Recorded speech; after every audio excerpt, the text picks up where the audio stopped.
generasi emas di mana usia produktif jauh melebihi penduduk yang usianya non produktif itu di banyak negara tidak datang 2 kali. Maka daripada itu ketika kita dihadapkan dengan momentum ini, kita harus memastikan kita bukan hanya menjadi penonton. Yes. Tapi anak-anak muda dengan menggunakan hak pilihnya sebagai langkah pertama akan menjadi bagian yang akan menggunakan tangan mereka, pikiran mereka, keringat mereka, dan air mata mereka untuk membangun, menyambut, dan menyongsong Indonesia Emas di tahun 2045.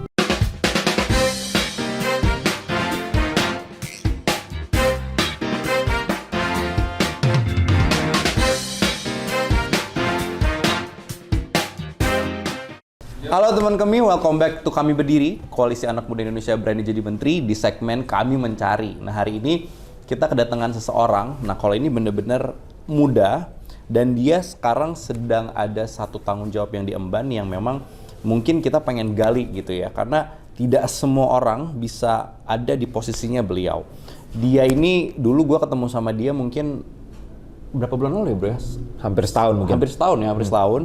Kita ngobrol banyak karena pengusaha juga ya, punya usaha juga, dan terjun ke politik itu ternyata juga sudah lama, dan karena kekaguman beliau dengan Pak Prabowo yang membuat dia sekarang ada di sini gitu awalnya.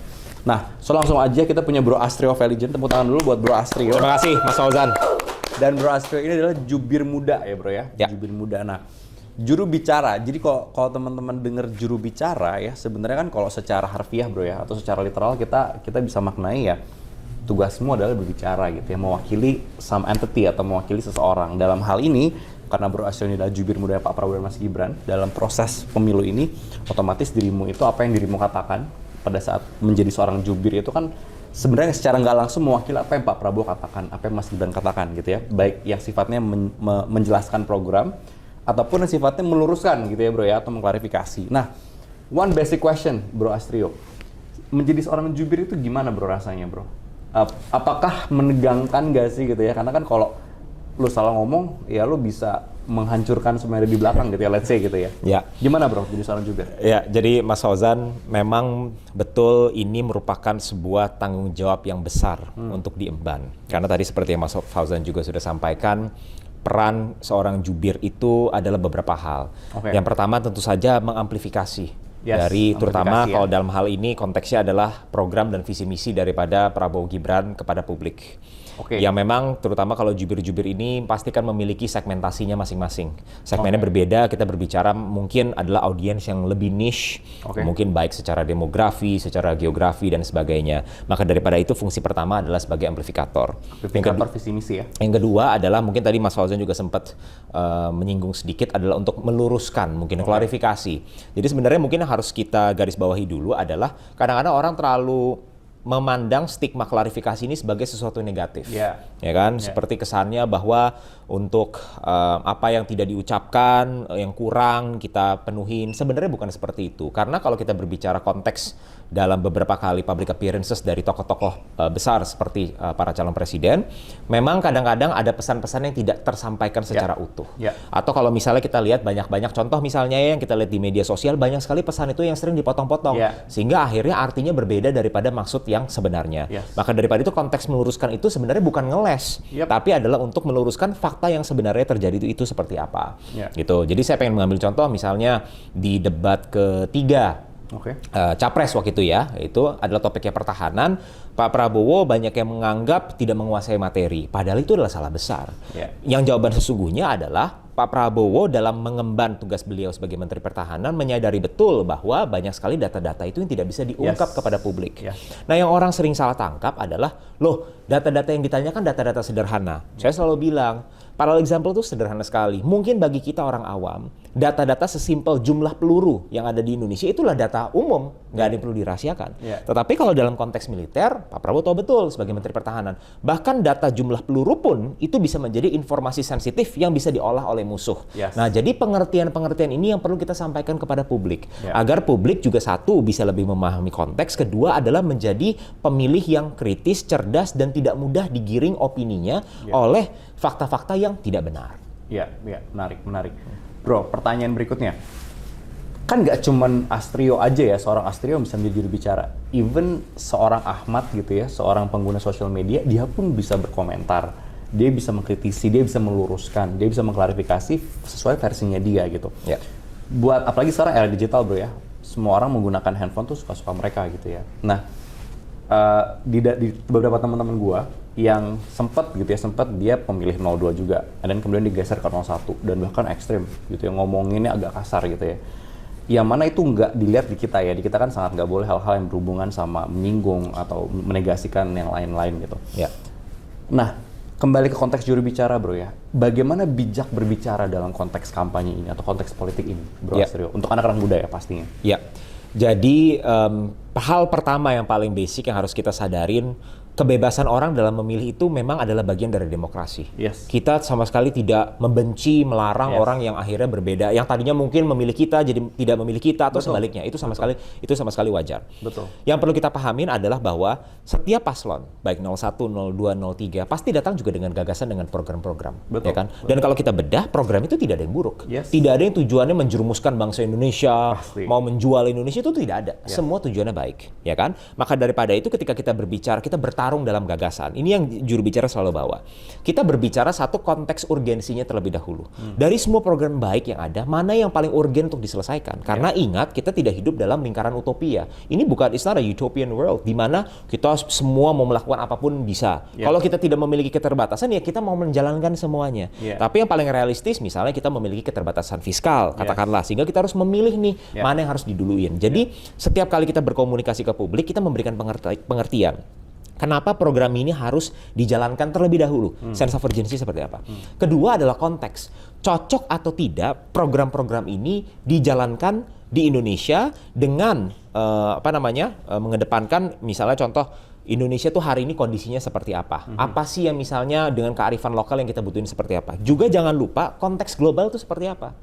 Karena dunia ini tuh semuanya itu interconnected, ya kan? Kita harus tahu bahwa misalnya untuk memenuhi kebutuhan pangan, kita pasti butuh sumber-sumber dari luar negeri. Nggak bisa 100% kita memenuhi dalam negeri. Nah, makanya apa yang harus kita prioritaskan terlebih dahulu nih?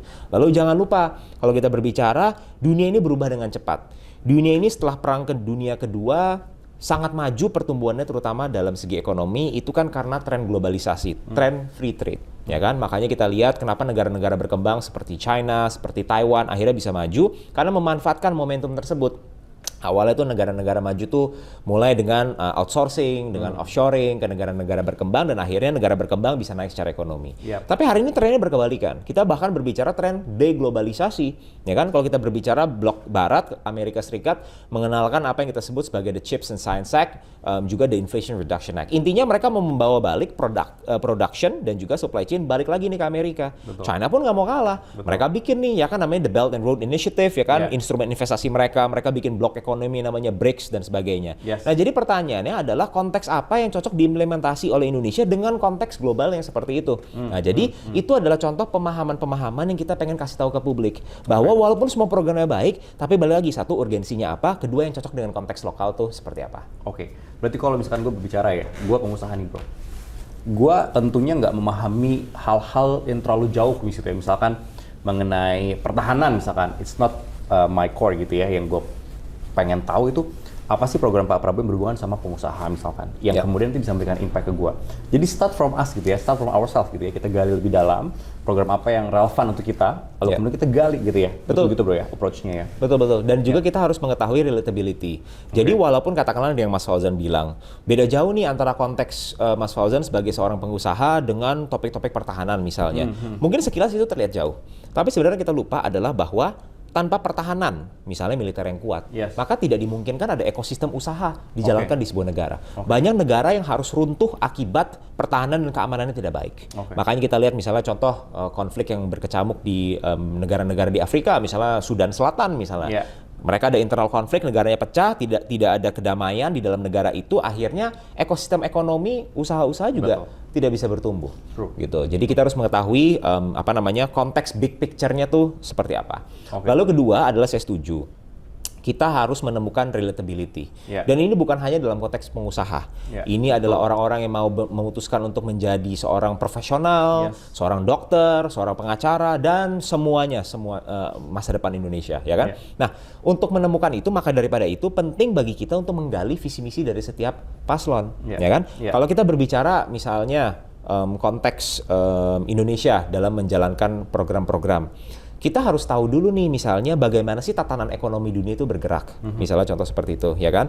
Misalnya contoh, kita hari ini sebagai negara berkembang, otomatis policy yang harus kita utamakan adalah tidak menaikkan rasio pajak. Tidak menaikkan tax rate. Oke? Tax rate. Jadi tax rate itu tidak boleh dinaikkan. Kenapa? Karena potensi terutama kelas menengah kita itu untuk bertumbuh masih sangat banyak. Kita tidak boleh membebani daya beli masyarakat. Ini beda konteksnya kalau negaranya udah maju, gitu, ya kan? Nah, tapi yang harus kita utamain misalnya dalam visi misi Prabowo Gibran, tax rasionya harus meningkat, ya. Jadi tax rate-nya tidak boleh meningkat, tapi tax rasionya harus meningkat. Kenapa?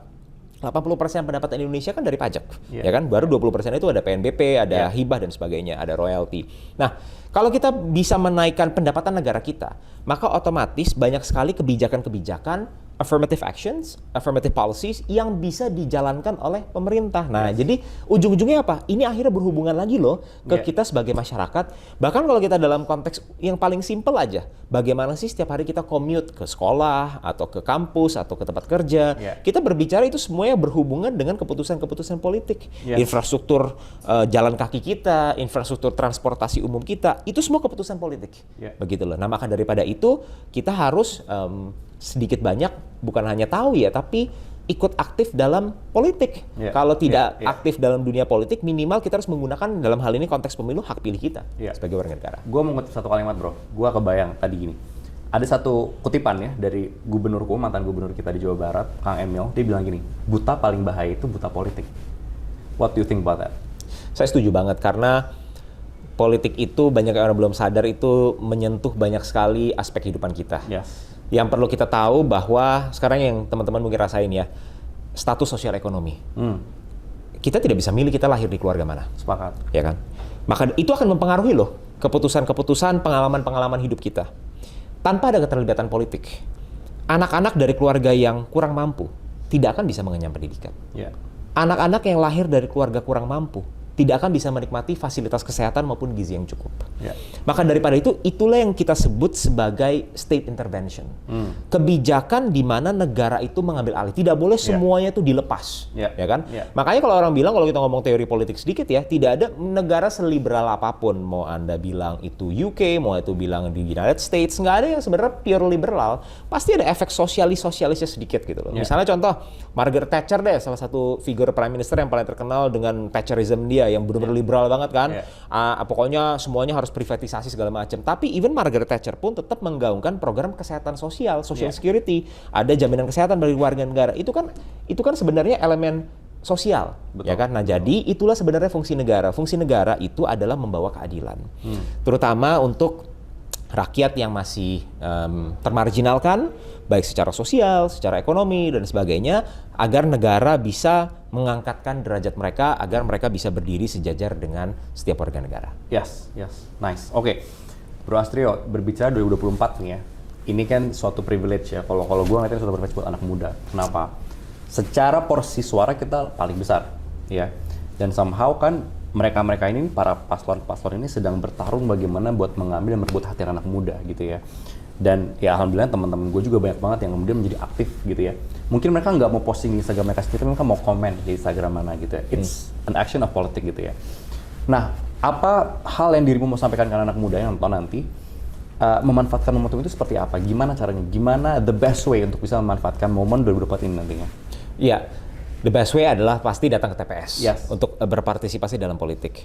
Tetapi begini, sekarang lebih dari 50% dari pemilih kita untuk pemilu itu adalah kaum Gen Z dan juga milenial. Ya kan? Ini adalah anak-anak muda. Ini pertama kali dalam sejarah loh kita memegang peran penting seperti itu. Dan ini perlu dicatat. Ini bukan hanya simbol, ini bukan hanya data, gitu loh. Ini merupakan momentum. Generasi emas di mana usia produktif jauh melebihi penduduk yang usianya non produktif itu di banyak negara tidak datang 2 kali. Kita sudah lihat loh, Korea seperti apa, laju TFR total fertility rate turun. Jepang seperti apa. Bahkan China pun akhirnya kan tergerus dari negara dengan populasi terbaik dunia, sekarang nomor 2 ya. Itu kan juga mengalami tren penurunan. Juga banyak sekali negara-negara maju seperti Jerman, negara-negara di Eropa Barat dan sebagainya. Ini momentum yang belum tentu datang 2 kali. Maka daripada itu ketika kita dihadapkan dengan momentum ini, kita harus memastikan kita bukan hanya menjadi penonton. Tapi anak-anak muda dengan menggunakan hak pilihnya sebagai langkah pertama, akan menjadi bagian yang akan menggunakan tangan mereka, pikiran mereka, keringat mereka, dan air mata mereka untuk membangun, menyambut, dan menyongsong Indonesia Emas di tahun 2045. Yes. Dan siapapun anak muda bro ya, we're not talking about anak muda yang cuma milik kita doang, tapi semuanya. Ya. Semuanya. Gue selalu bilang ke teman-teman gue bro, ada hal lucu gini. Jadi temenku foto gitu ya, dia di salah satu sekretariat paslon lain gitu. Kebetulan di organisasi kita bersinggungan. Dan kegiatan kita ada satu kegiatan yang mendukung paslon 02 gitu.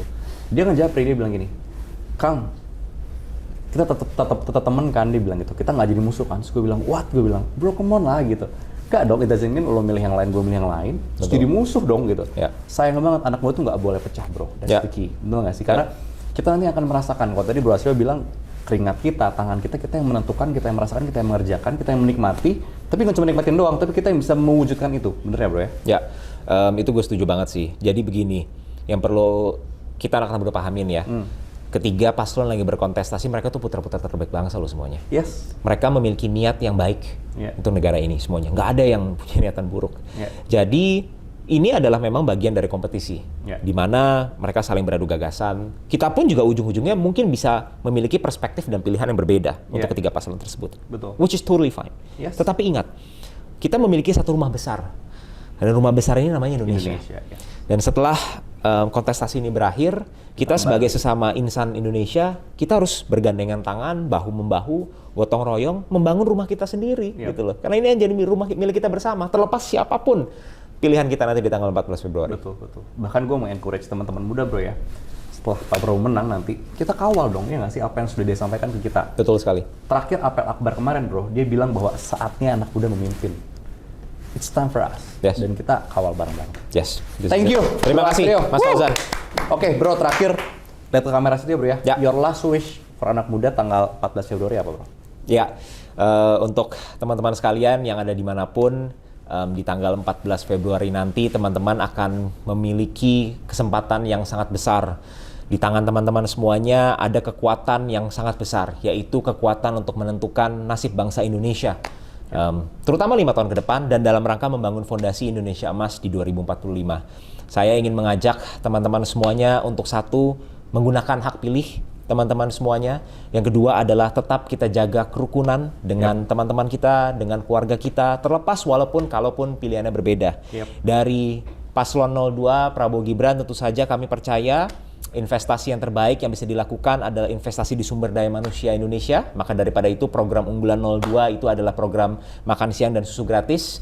Saya berharap teman-teman menggunakan hak pilih dan di tanggal 14 Februari nanti coblos nomor 2 Prabowo Gibran. Yeay, oke. Thank you so much. Terima kasih, Mas Fauzan. Thanks a lot. Oke teman-teman, kita ketemu lagi di Kami Mencari. Oke, jangan lupa tanggal 14 Februari 2024 datang ke TPS, siapapun pilihan lo. Yang pasti kita berdua pilih nomor 2, Pak Prabowo dan Mas Gibran. Thank you. Bye-bye.